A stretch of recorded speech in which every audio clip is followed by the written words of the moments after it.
Hey everyone, welcome back. Today we're going to talk about something called a virtual scroller, and especially something I came across last year, and it's the virtual scroller element. So first, let's define what a virtual scroller and what a virtual list is. Virtual list is a concept that is pretty well documented in Android development and iOS development. In Android development, you have something called a recycler view, and it is pretty much a virtual list. This concept is not as well known in web development, even though virtualization is kind of common with things like virtual DOM. This concept come to light. One thing that has been worked on is a virtual scroller element that is mimicking this concept of virtual list.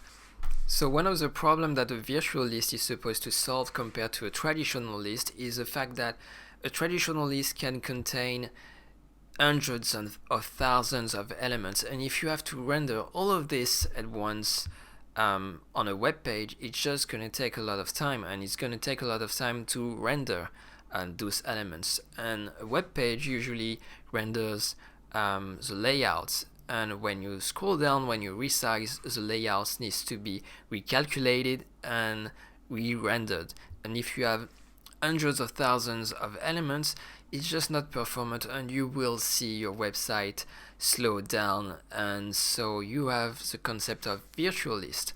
And virtual list, the concept is essentially that you will only try to render what's on the screen, what is visible by the user. So if, let's just say, you have 100,000 items in a list on your website, and you have only 10 of those items that are visible, they will essentially try to render a virtual list might render the 10 that is visible plus, let's just say, 5 above and 5 below, so that when you scroll you don't see some kind of flickering happening. But that's pretty much the concept. Instead of rendering the layout of hundreds of thousands of elements, just render a few. So I wrote actually an article about this subject not too long ago on Medium, and I'm just going to include a link in the description right below the like button if you are interested in that.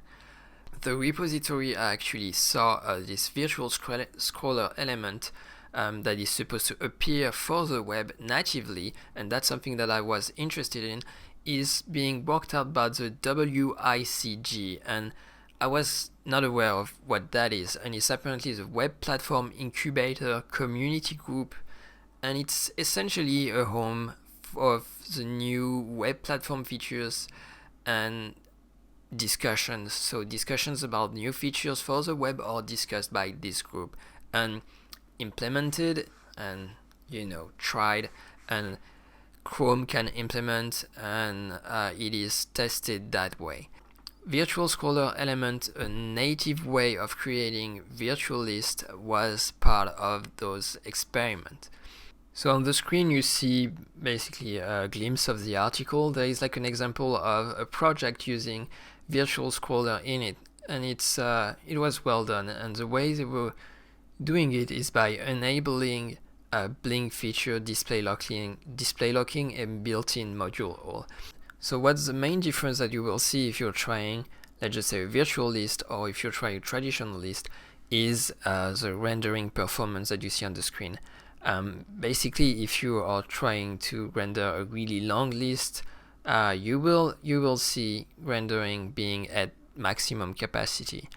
But when you are using a virtual list, the rendering is really cut down because you essentially render continuously when you scroll the website.